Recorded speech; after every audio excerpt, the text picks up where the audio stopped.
Merhaba arkadaşlar, Pratik Örgüler örgü kanalıma hoş geldiniz. Arkadaşlar bugün sizlerle tek renk çok güzel bir tığ işi örgü modeli çalışacağız. Benim şu şekilde bebe yünü bir ipim var ve ipime uygun olarak da 3 milimetre bir tığ kullanacağım. Şimdi örgü işlemine geçelim. Arkadaşlar modelimizi örmeye zincir çekerek başlıyoruz. Öncelikle ipimizi şöyle şu şekilde sabitliyoruz ve belli bir miktar uzunluğunda zincir çekiyoruz.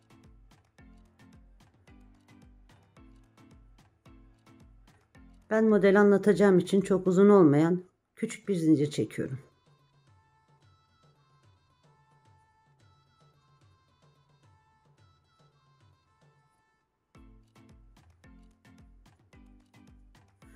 Şu uzunluktaki zincir benim işimi görecektir.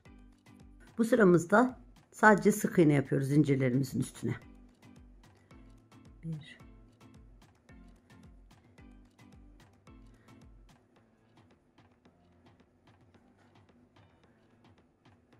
Bu şekilde arkadaşlar ben bütün ilmeklerimi örüp geliyorum. Elimde 17 tane ilmeğim var. Ben bu sıramı sık iğne olarak ördüm arkadaşlar. Bir tane zincir çekiyorum. Modelimi döndürüyorum. Ve yine ilk ilmeğimden başlayarak bütün ilmeklerimin içine sık iğneler yapıyorum. Bu sıramızda bu şekilde sık iğneler yaparak tamamlıyoruz. Bu sıramızda sık iğneler yaparak tamamladım arkadaşlar. Bir tane zincir çekiyorum. Örgümü döndürdüm. İlk ilmeğime sık iğnemi yaptım. İkinci ilmeğime sık iğnemi burada yapmıyorum.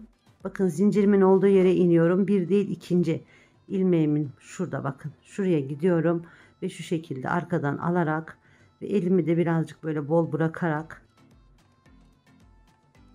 ilmeğimi kapatıyorum. Sıradaki ilmeğimi bırakıp hemen yanına bir tane sık iğne yapıyorum. Yine bakın bu ilmeğimizin altına iniyorum şu şekilde. Ve yine aynı şekilde uzunca bir ilmek alıyorum. Bakın bunu bırakıyorum. Yanındaki ilmeğime sık iğnemi yapıyorum. Sıradaki ilmeğimin altına iniyorum. Zincirimin tepesinden hemen şöyle batarak yine uzunca bir ilmek çıkartıyorum. Arkasındaki sık iğneyi bırakıp hemen yanındaki sık iğnenin tepesine bir tane sık iğne yapıyorum.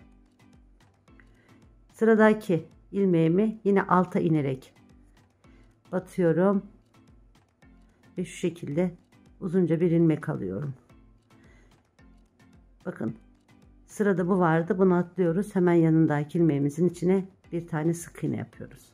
Bu şekilde arkadaşlar ben sıra sonuna kadar örüp geliyorum. Bütün ilmeklerimizin içine aynı şekilde yaptık arkadaşlar. Son ilmeğimize de sık iğnemizi yapıyoruz ve örgümüzü döndürüyoruz. Bir tane zincir çekiyoruz. Bu sıramızda ilk ilmeğimize sık iğnemizi yapıyoruz. Yanındaki ilmeğimize de sık iğnemizi yapıyoruz. Şimdi burada bakın şu uzun bacaklarımız var. İki kenarda. İki kenardaki uzun bacaklarımızın ikisini bir alıp beraber örüyoruz. Sonra bu V'mizin arasındaki sık iğnemizin içine bir tane sık iğne yapıyoruz. Yine aynı şekilde bakın şu iki uzun bacağımızı bir alıyoruz ve beraber örüyoruz. Yine V'nin arasındaki sık iğnenin içine bir tane sık iğne yapıyoruz. Yine bu iki tane uzun bacağı beraber alıyoruz. Örüyoruz. Yine V'nin arasındaki sık iğnemizi yapıyoruz. İkisini bir alıyoruz. Beraber örüyoruz. Bir tane sık iğne yapıyoruz. İkisini beraber örüyoruz. Bir tane sık iğne yapıyoruz. Bakın şu ikisini beraber örüyoruz. Ve sonra da kalan iki tane ilmeğimizi sık iğne yaparak bitiriyoruz. Bir tane zincir çekiyoruz. Modelimizi döndürüyoruz. Biraz önce ilk sıramızda bir tane sık iğne yaptık. Sonra uzun V'lerimizi çekmiştik. Bu sıramızda direktmen uzun örgüyle başlıyoruz. İlk ilmeğimizin hemen altında şu şekilde gidiyoruz ve bir tane uzun ilmek çıkartıyoruz.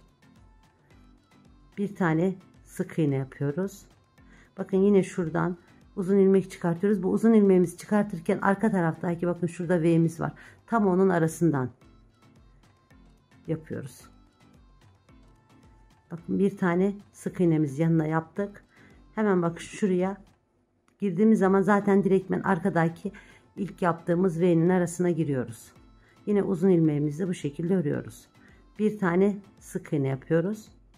Bakın buradan girdiğimiz zaman direkt V'mizin arkasından çıkıyoruz. Önemli olan arkadaşlar burada bu aralardan çıkmak. Bakın şu. Bu şekilde. Bir tane sık iğnemizi yapıyoruz. Yine aynı şekilde uzun ilmeğimizi yapıyoruz. Bir tane sık iğnemizi yapıyoruz.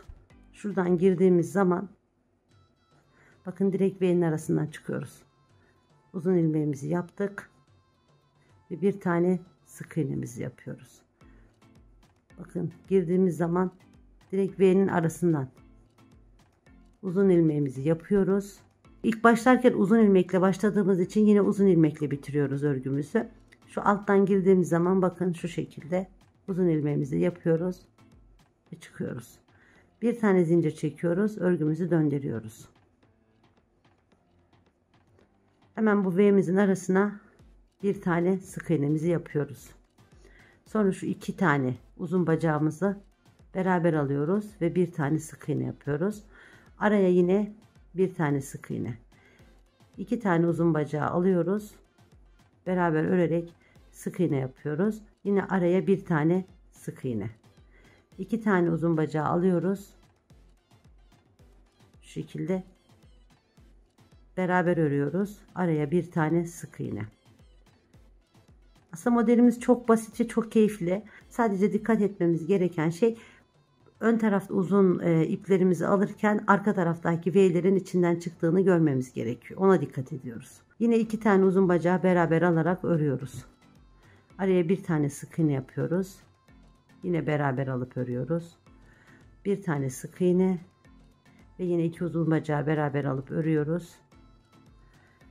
Ve yine bir tane sık iğne yaparak sıramızın sonuna geliyoruz.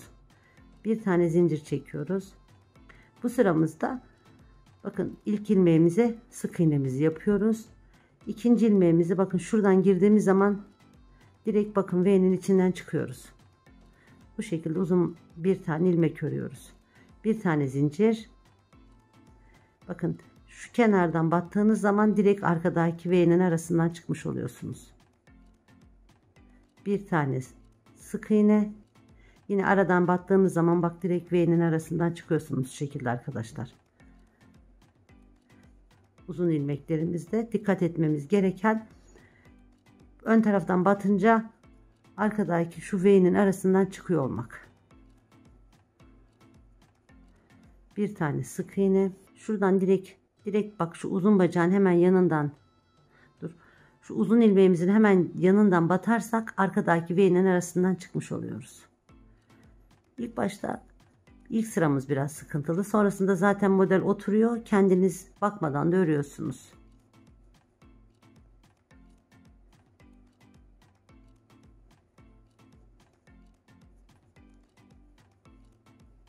Ve son ilmeğimizi de sık iğne alarak örüyorum. Bir tane zincir çekiyorum. Modelimi döndürüyorum. Bir tane sık iğne yapıyorum. Yanına bir tane daha sık iğne yapıyorum. Ve yine uzun bacakları beraber alarak ve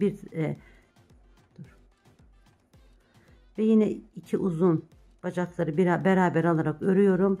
Araya bir tane sık iğne yapıyorum. Yine iki uzun bacağı beraber alıp örüyorum. Araya bir tane sık iğne yapıyorum. İki uzun bacağı beraber alıp örüyorum. Araya sık iğne yapıyorum. İki uzun bacağı beraber alıp örüyorum. Araya sık iğne yapıyorum. İki tane uzun bacağı beraber alıp örüyorum. Araya sık iğne yapıyorum. İki tane uzun bacağı beraber aldım, ördüm. Araya sık iğne yaptım ve sıramın sonunu da yine sık iğne yaparak sıramı bitirdim. Ve modelimiz bu şekilde ilerliyor arkadaşlar. Şimdi ben kamera arkasında büyükçe bir parça örüp geliyorum.